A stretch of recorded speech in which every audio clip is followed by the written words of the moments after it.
Selamat pagi, siang, petang, ataupun malam, terkhusus bagi warganet dimanapun kalian berada.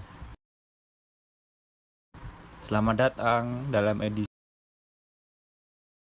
Pengetahuan Sejarah Retorika Indonesia. Video ini akan membahas fakta dan realita dalam dunia sejarah retorika yang ada di Indonesia. Selamat menyaksikan. Saya Agnesia Christine Rakita dengan NIM 201224088.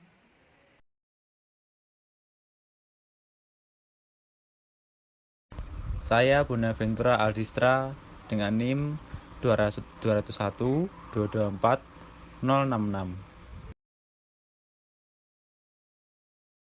Pada abad yang kelima sebelum Masehi dan untuk yang pertama kali ada suatu proses pengkajian pernyataan antar manusia sebagai fenomena sosial. Ilmu itu dinamakan dalam bahasa Yunani retorik, yang kemudian pada abad-abad berikutnya dikembangkan di Romawi dengan nama dalam bahasa lain yaitu retorika.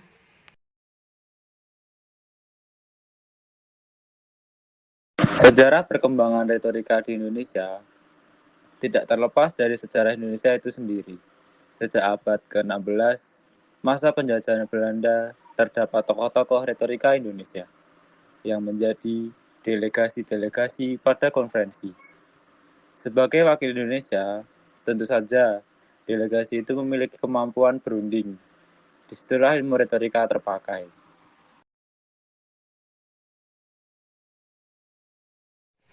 Dan tak hanya itu juga, bangsa Indonesia mempunyai banyak sekali suku-suku di setiap daerahnya. Tentu, cara berkomunikasi antar setiap suku menggambarkan karakteristik kemampuan berbicara. Mulai dari sinilah retorika klasik di Indonesia terjadi. Dalam perkembangan retorika hingga saat ini, retorika tidak hanya sekedar sebagai sarana berkomunikasi yang berguna pada suatu maksud dan arah tujuan tertentu saja.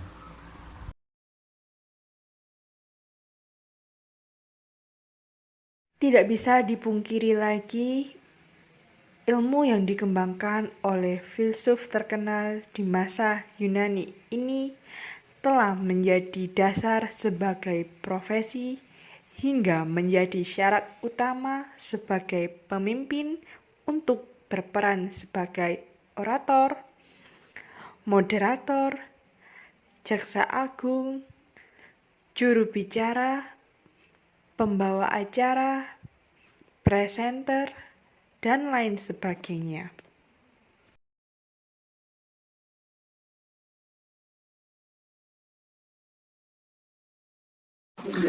Tokoh retorika yang pertama yaitu R. Soekarno.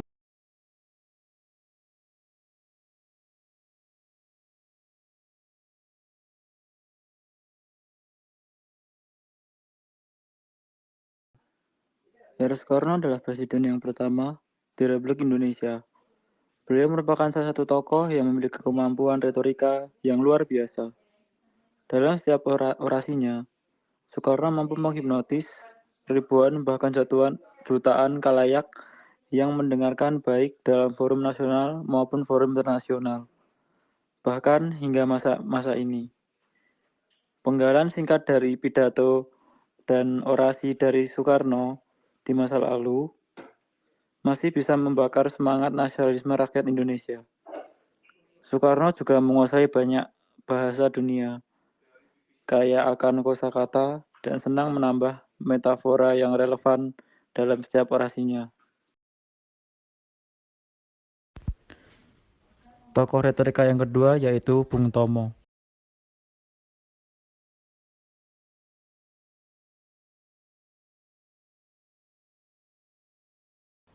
Bung Tomo adalah tokoh orator. nasional di masa perjuangan kemerdekaan Indonesia.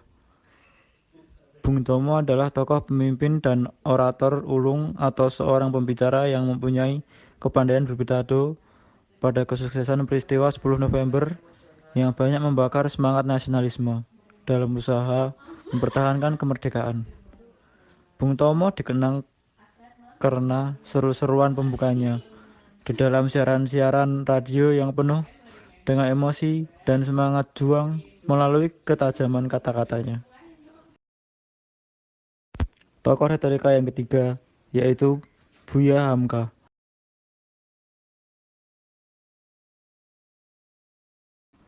Buya Hamka adalah seorang ulama, aktivis politik, dan penulis terkenal.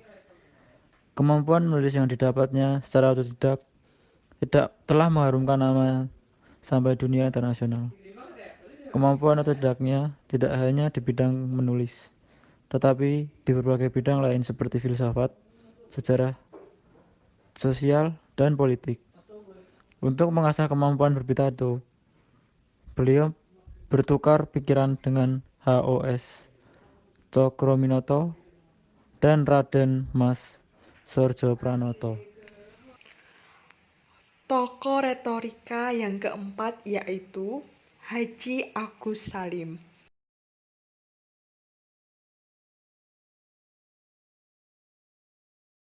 Haji Agus Salim adalah seorang tokoh yang dikenal di kalangan cendekiawan luar negeri sebagai seorang jenius di bidang bahasa karena mampu menulis dan berbicara dalam banyak bahasa asing.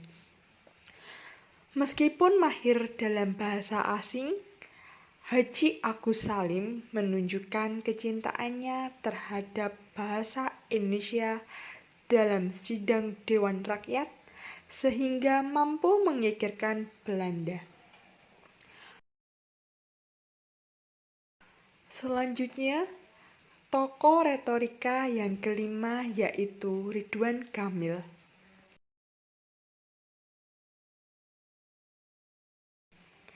Ridwan Kamil adalah wali kota Bandung.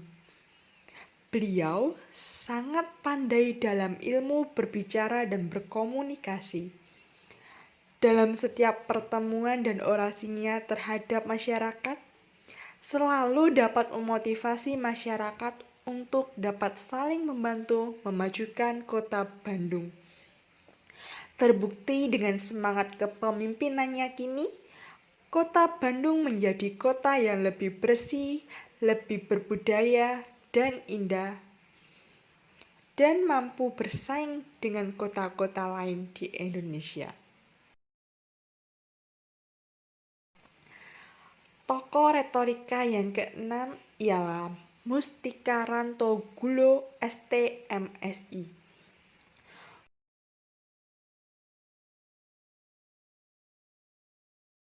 Mustika Rantogulo ST.MSI adalah seorang dosen yang mengajar pada berbagai mata kuliah di banyak universitas unggulan. Ini adalah salah satu orator yang sangat unggul. Terbukti pada perbincangannya dengan audiens dalam ruang lingkup kecil saja beliau dapat sangat memotivasi dan menginspirasi. Keahliannya dalam penekanan kalimat dan pemaknaan berbagai pesan membantunya dikagumi apalagi oleh banyak mahasiswa didikannya. Kesimpulan yang dapat diambil, banyak tokoh di Indonesia yang bermunculan di abad awal yang membuat fondasi untuk masa yang akan datang. Leluhur-leluhur kita juga sudah membuat arti retorika sebagai prinsip-prinsip dasar untuk membangun negara ini. Gagasan yang telah disampaikan dengan baik dan membuat cara-cara berbicara lebih tertata. Dan dari abad ke abad menjadi lebih baik bagi negara Indonesia.